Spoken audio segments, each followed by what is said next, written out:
중세국어의 벽에 막혀 고민하고 있는 학생들, 친구들, 어서오세요. 나란말씀입니다. 자, 이번 시간에는 후민정음 본격적인 강의를 들어갈 거예요. 그래서 이 후민정음 강의를 어디까지 깊이 있게 설명해야 될까 고민을 해봤는데, 교사용 교과서 이런 걸 보니 생각보다는 꽤나 문법적 요소라든지 여러 가지 음운, 표기, 어휘까지 모두 섭렵하여 중세국어의 어떤 특징에 대해서 정확하게 이해하기를 수준인 것 같은 느낌을 강하게 받았어요. 때문에 여러분들은 이번 시간에 배워야 될 어떤 핵심이라고 한다면 그것부터 가르쳐주고 시작을 해야 되겠죠. 이번 시간에는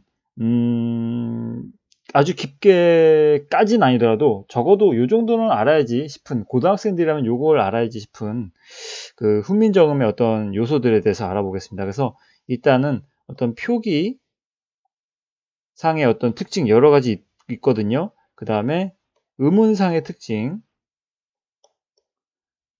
그 다음에 문법상의 특징,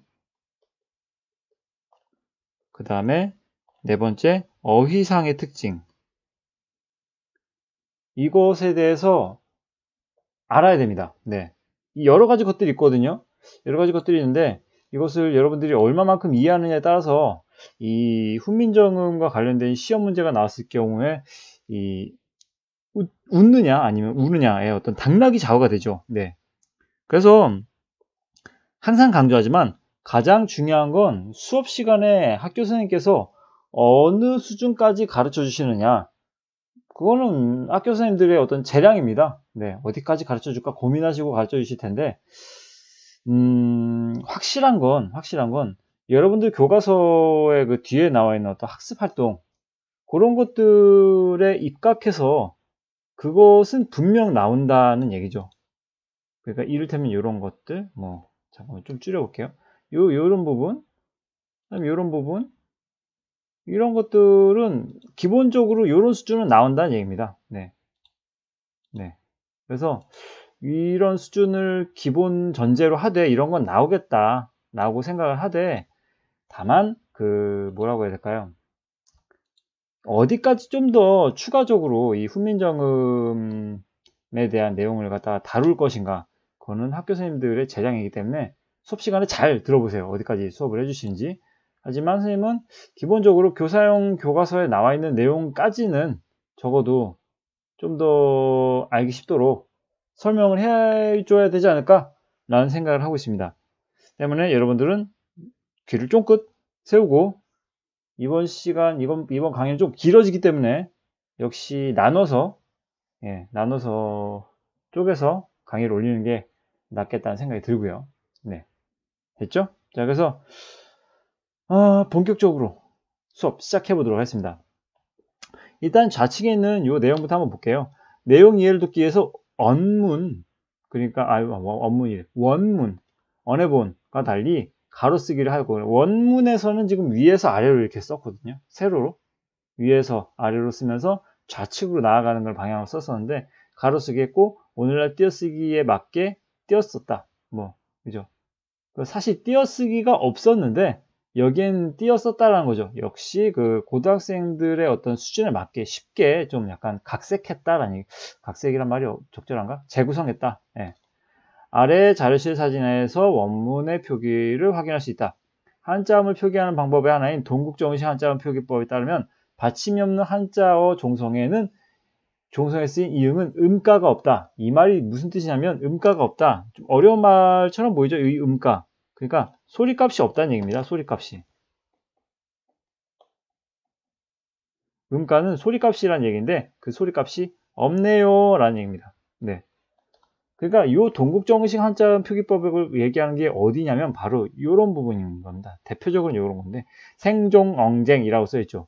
근데 굳이 생종엉쟁이라고 읽을 필요는 없습니다. 그냥 세종어제 훈민정음이라고 읽으면 되는데, 중요한 건 여기에 요 이응과 요 종은 이응 이거 맞고요. 그 다음에 어제, 세종어제거든요.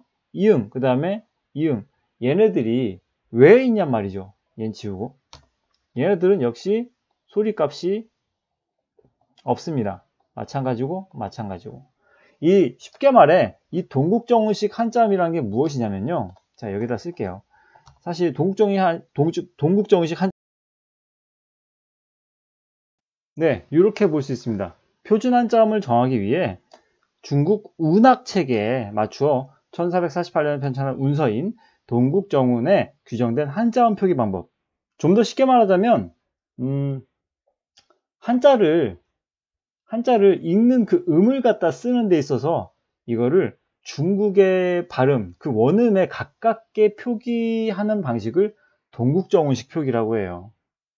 그러니까 중국말과 비슷한 발음으로 소리나게끔 쓰는 게 동국정운식 표기예요. 그래서 핵심만 말하자면 지금 사실 얘네들은 이렇게 써야 되잖아요. 쉐라 하고 그 다음에 제라 써야 하지만 여기에다가 이응을 이렇게 집어넣어 준 이유는 중국 말에는 종성이 꼭 들어가 있어야 돼요. 초성, 중성, 종성의 체계를 갖추어 표기하여야 된다는 그게 있어요.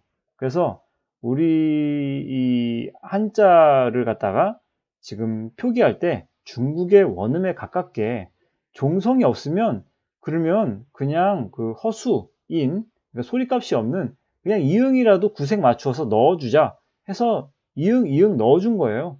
그래서 굳이 이걸 갖다 생종, 엉쟁 읽을 필요 없고 그냥 세종어제, 훈민정음이라고 읽어도 상관은 없습니다. 다만 표기가 뭐다? 동국정운식 표기가 사용되었다라는 걸 꼭 알아둬야 돼요. 동국정운식 표기는 중요합니다. 네, 이거는 시험에 출제될 수 있는 가능성이 꽤 높아요. 네, 그렇게 알고 여기에 이응들은 어쨌든 소리값이 없는 그냥 자리만 차지하는 애들이더라. 왜 썼니? 그거를 갖다가 항상 여러분들은 스스로에게 자문을 하거나 아니면 어머니 아버지한테 설명하거나 한번 해봐요. 엄마, 여기 이게 왜 세종어제가 아니라 생종엉쟁 이렇게 썼는지 알아? 이게 동국정운식 표기라는 거야. 그러면 엄마나 뭐 할머니가 할아버지가 동국정운식 표기가 뭔데? 동국정운식 표기 내가 설명해 줄게. 무슨 말이냐면 이게 중국의 원음에 가깝게 쓰는 그 한자음 표기 방식이야.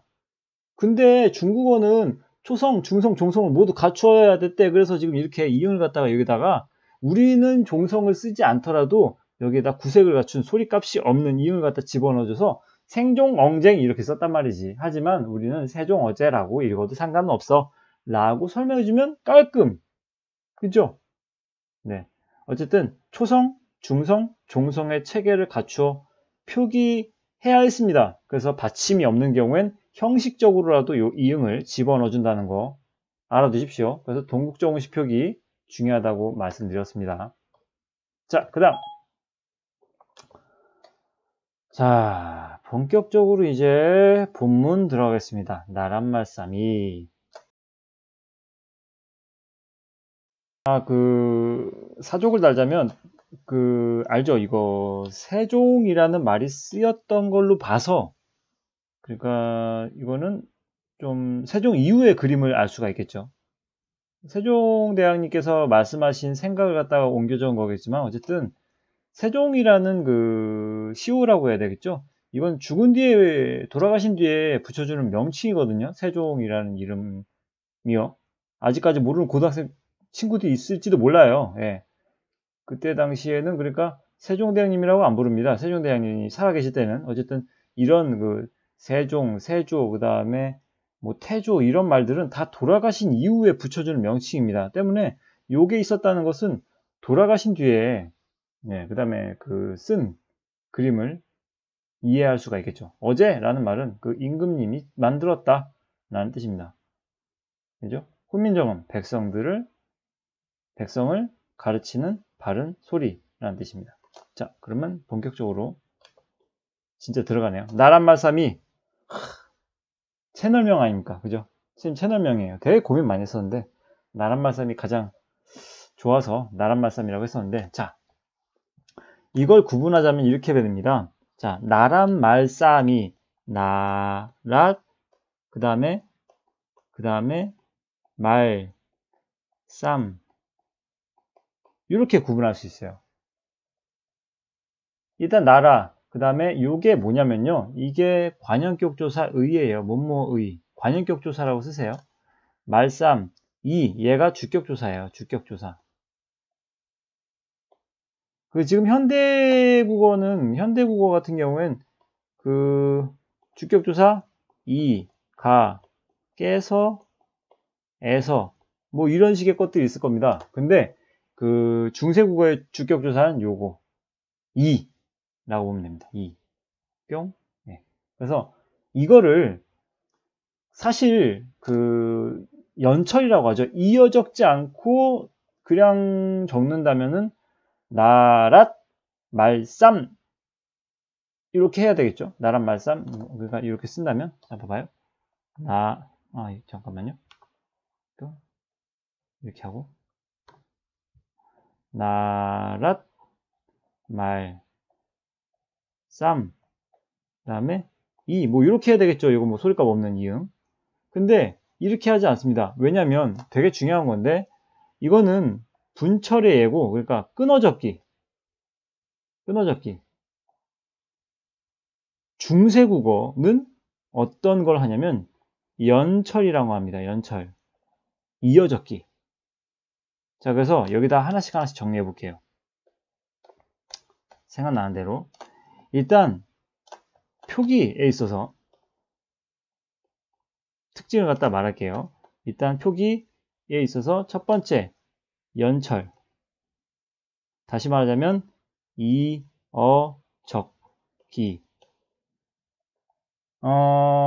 발음되는 대로 그냥 이어서 적는다라고 생각하면 돼요. 그러니까 지금 이게 아까 나란 말씀이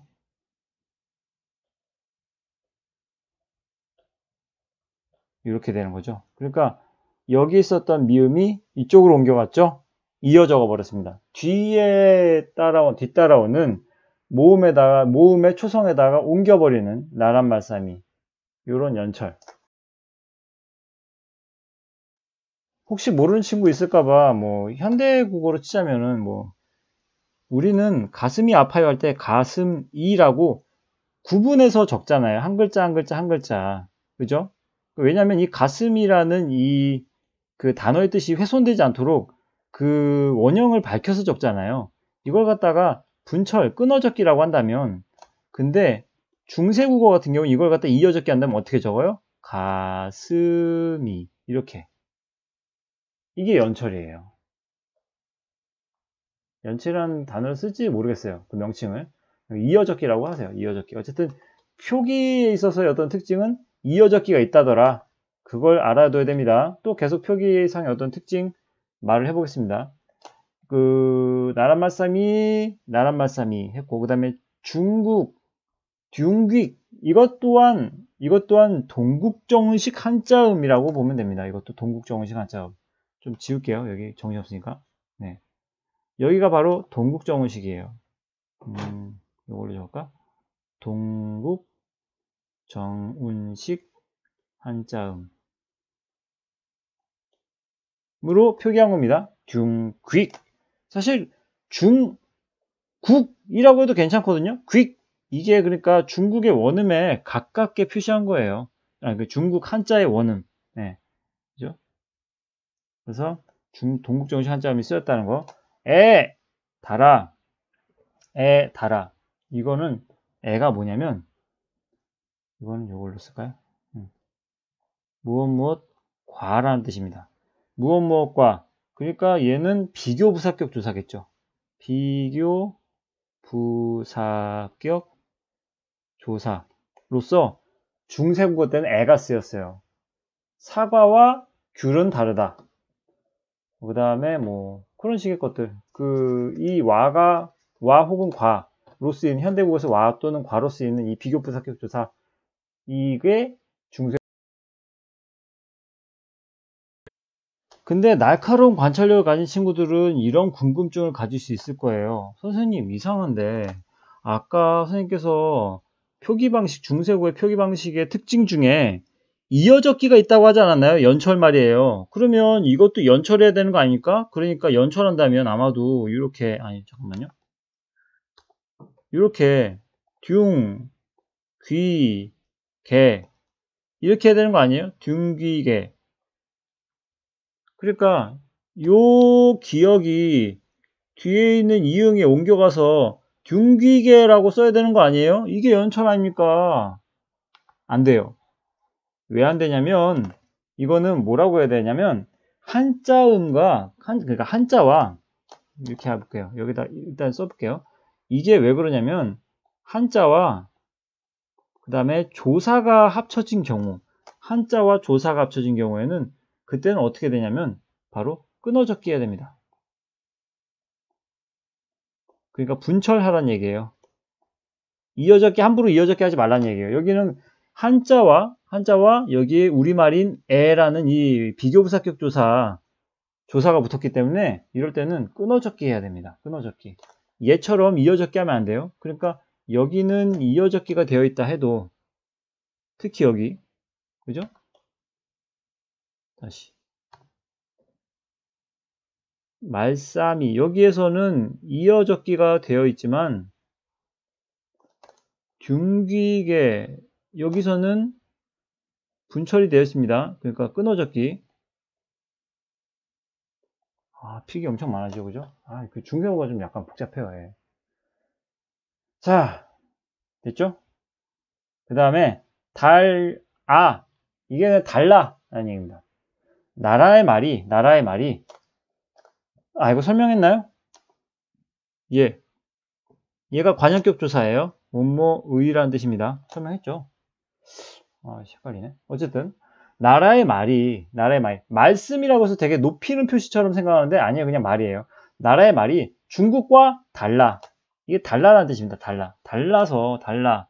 그러니까 이게 기본형은 사실은 어떻게 쓰냐면 기본형은 다라고 써요. 이게 아래합니다. 다라다. 어쨌든 뭐 그것까지는 알 필요 없는데 이건 쓸데없는 건데 어쨌든 달라서 달라. 자, 문자와로 여기서 또 뭐가 등장했습니까? 역시 또 동국정식 표기는 싹 다 이거 표기를 해볼까요? 다른 색깔로 표기할까요? 네, 이 색깔로 할까요? 여기서 동국정식 표기 나왔죠? 이 색깔 말고 이 색깔. 그 다음에 여기도 동국정식 표기죠? 이것도 동국정식 표기죠? 그러니까 요것들은 동국정식 표기라고 생각하십시오. 초록색 것들, 그죠? 특히 요거. 왜 얘가 동국정식 표기예요? 잘 생각해 보세요. 왜일까? 그냥 선생님 설명 듣지 말고 이 부분이 왜 동국정식 표인지 말을 한번 생각을 한번 해보세요. 일단 답부터 드리자면 초성 이게 문자잖아요. 우리는 문자라고 하죠. 문자. 근데 여기 왜 들어갔어요? 얘는 뭐다? 소리값이 없는 형식적인 이응일 뿐이다. 그래서 그 중국의 원음에 가깝게 표기하기 위해서 초성, 중성, 종성 갖춰서 표기해야겠다. 문짱! 이렇게 웃기죠. 문짱와로 이렇게 되어 있습니다. 그래서 요 문자 와로 이게 무슨 뜻이냐면 문자와로 얘가 바로 무엇이냐면 비교부사격 조사 이것도 뭐뭐와 뭐뭐과 이런 뜻입니다. 문자와 서로 통하지 아니함으로 자, 그 의미의 맥락을 이해 못할까봐 한번 쭉 읽어볼게요. 나라의 말이 중국과 달라 문자와 서로 통하지 아니함으로 무슨 뜻인지 알겠죠? 나라의 말 우리들이 사용하는 이 음성 언어를 말합니다. 우리들이 평상시에 사용하는 이 음성 언어가 말로 하는 음성으로 말하는 말들이 중국과 달라서 문자와 서로 통하지 않는다. 여기서 이 문자라는 게 무엇을 의미하는 거라 생각해요? 훈민정음? 한글? 아니면 중국의 한문을 말할까요? 맞습니다. 중국의 한자를 말합니다. 중국의 한자를 뜻하는 겁니다. 이 문자라는 건 중국의 한자를 뜻하는 거지 훈민정음을 뜻하는 게 아니에요. 그러니까 나라의 말이 중국과 달라서 중국의 한자와 서로 통하지 아니함으로 라는 뜻입니다. 답답하다 그거지. 이런 전차로 이런 까닭으로 어리석은 백성이 말하고자 하는 바가 있어도 마침내 제 뜻을 스스로의 뜻을 능히 펴지 못하는 사람들이 많다. 아우 세종대왕님의 안타까운 마음이 드러나죠. 그죠? 자 그래서 여기 얘가 비교 또 비교 부사격 조사가 등장했다. 더라. 서르 이게 서로입니다. 그러니까 원래는 예전에는 서르로 쓰였는데 사실 시간이 지나면서 이제 서로로 이제 변하게 됩니다. 네. 자, 그 다음에 서로 이건 뭐 그렇게 중요한 건 아니에요. 지울게요. 서로 사마띠 이게 사마따가 기본형인데 기본형은 사마따인데 사마띠 통하지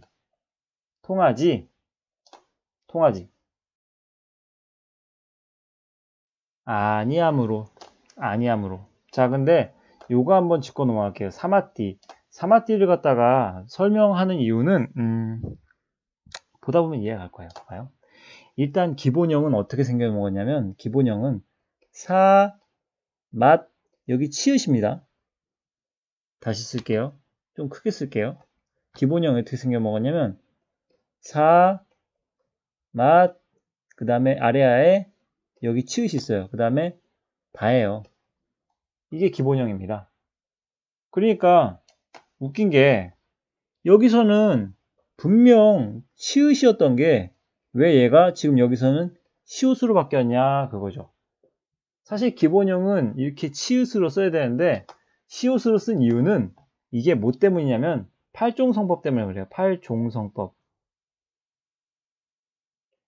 혹시 고등학생이라면 이쯤 되면 배웠을 것 같은데 음절 끝소리 규칙 기억납니까? 교체 현상 중에 하나인데 음절 끝소리 규칙 그거랑 약간 비슷하다 생각하면 돼요. 우리나라 말의 어떤 단어든 문장이든 간에 발음할 때 끝에 오는 소리는 딱 이것들만 등장할 수 있다. 끝소리 규칙. 가느다란 물방울 기억나요? 가느다란 물방울 기역, 니은, 디귿, 리을, 미음, 비읍, 이응으로만 발음되더라. 다른 걸로는 발음이 안 된다. 이런 음끝, 음절 끝소리 규칙. 평파열음 아닌데. 어쨌든 뭐 그런 음절 끝소리 규칙은 이해하겠죠. 그것과 비슷하다고 생각하면 돼요. 그 음절 끝소리 규칙은 어떤 발음할 때 현상을 얘기하는 거지만 지금 이거는 중세국어에서는요. 중세국어의 표기에서 잘 집중해서 보세요. 중세국어의 표기에서 종성 쪽에 나오는 자음은 딱 이것밖에 없습니다. 자, 여기다 옮겨서 적을게요. 자, 이거는 그 음운과 관련된 얘기니까 또 특징 하나 적을게요. 자, 음운. 네.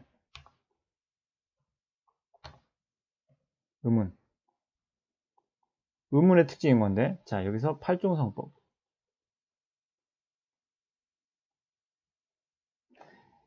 자, 팔종성법이란 표기상에 기역, 니은, 디귿, 리을, 미음, 비읍, 시옷, 이응.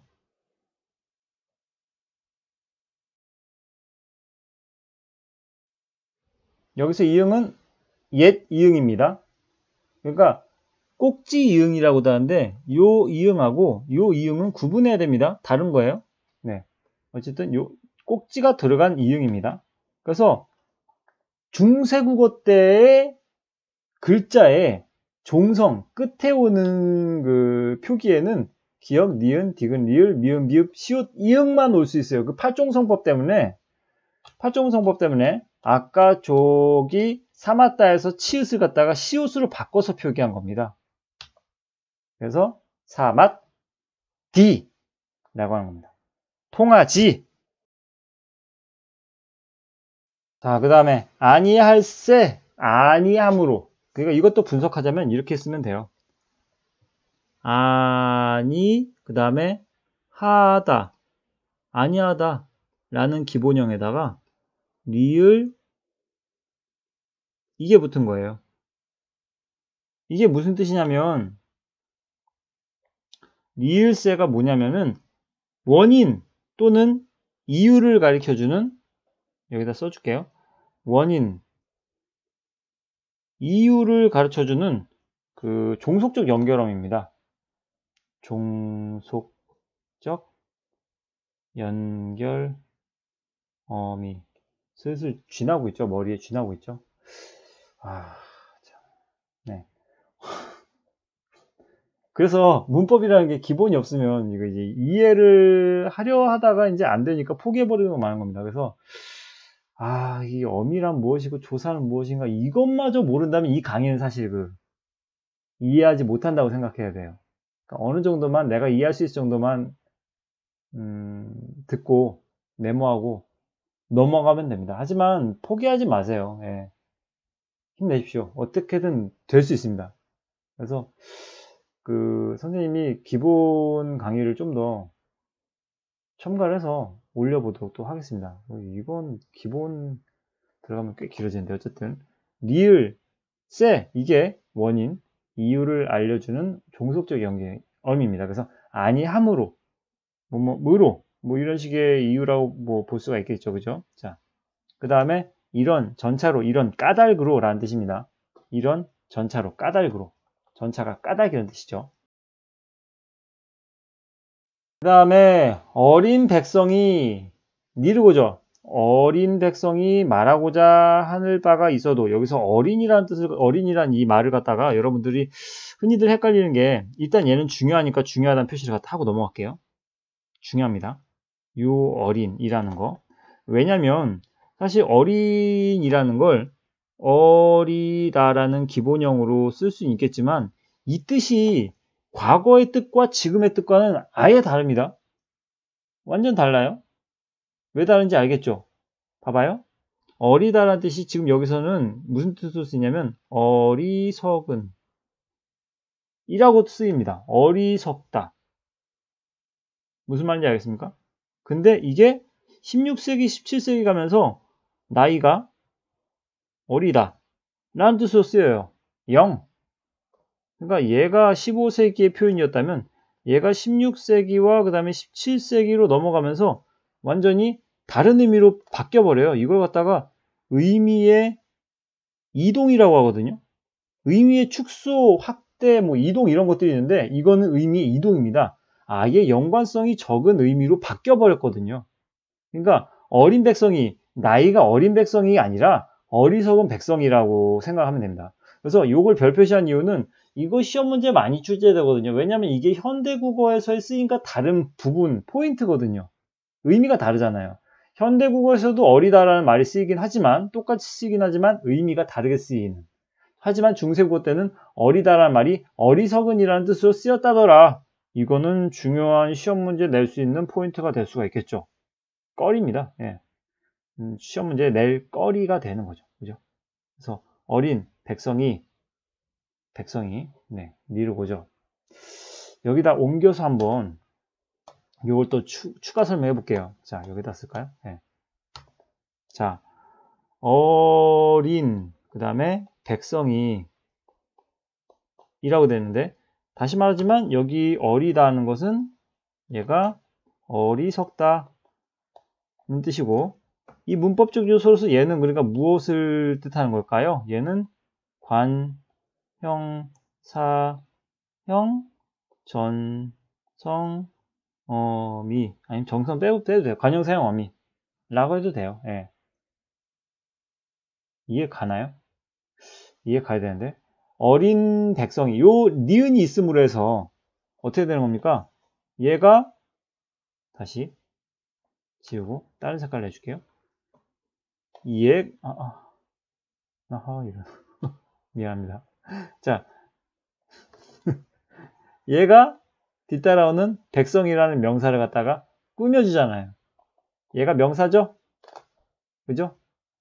얘 이 명사를 갖다가 체언을 꾸며주잖아요. 얘가 관, 형, 어가 되고 관형어가 명사를 꾸며준 역할을 하는데 관형어가 되게끔 만들어주는 게 바로 요겁니다. 그죠? 니은, 관형사, 형, 어미 니은이 붙어서 뒤따라오는 백성을 갖다 꾸며줬더라.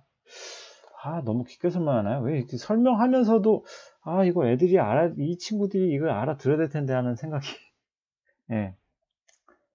어쨌든, 옛날에는 얘가 그 교과서에도 나왔지만 백성이라고 되어 있지만, 나중에 시간이 지날수록 백성으로 바뀝니다. 그래서 여에서 어로 바뀜으로써 단모음화가 진행됩니다. 이 설명하면서도 자꾸 막막하죠? 큰일 났다. 네. 요게 단모음입니다. 요게 단모음화. 됐죠? 미안합니다. 한숨 쉬어서. 네. 그러면 여기까지만 하고 마칠게요. 니르고자, 이르고자, 말하고자, 네, 말하고자. 여기까지만 하죠. 예. 왠지 지금까지 강의 들으면서 이걸 어떻게 다 이해해야 되지? 어떻게 얘는 또 왜 뭐지? 막 여러 가지 궁금증이 생길 수도 있고 막막할 수도 있고 답답함에 한숨만 나올 수 있는데 질문하세요. 네. 항상 댓글은 여러분들을 위해 열려 있습니다. 질문하라고 여기 댓글창에 있는 것 같아요. 질문하세요. 모르면. 그러면 선생님이 아는 한도 내에서 최대한 친절하게 다 설명 덧붙여 드리겠습니다. 네. 그래서 너무 설명하고자 하는 게 많다 보니 정리가 되지 않은 감이 좀 있는데 정리됐나요? 네. 일단은 중요한 건 여기 옆에 있는 그 15세기 그 중세국어의 어떤 특징, 표기, 의문, 문법, 그 다음에 어휘 면에 있어서 4가지 면에 있어서 특징이 있는데 일단 요 2가지만 일단 언급했습니다. 추가로 다음 강의 때 다 이제 설명해주고 또 종합해서 마지막으로 이 네 가지 분류에 따른 여러 가지 그 특성도 있잖아요. 다 정리해서 다음 강의 때 또 말해줄게요. 예, 그때 설명해 줄 테니까 그때 뭐 잘 들으면 되지 뭐. 있죠? 네. 여기까지 또 강의하고 바로 또 다음 강의로 만나도록 하죠. 네. 고생했습니다. 머리 터지죠? 네. 정말 고생했습니다. 항상 여러분들의 가슴 속에 평화만 가득하게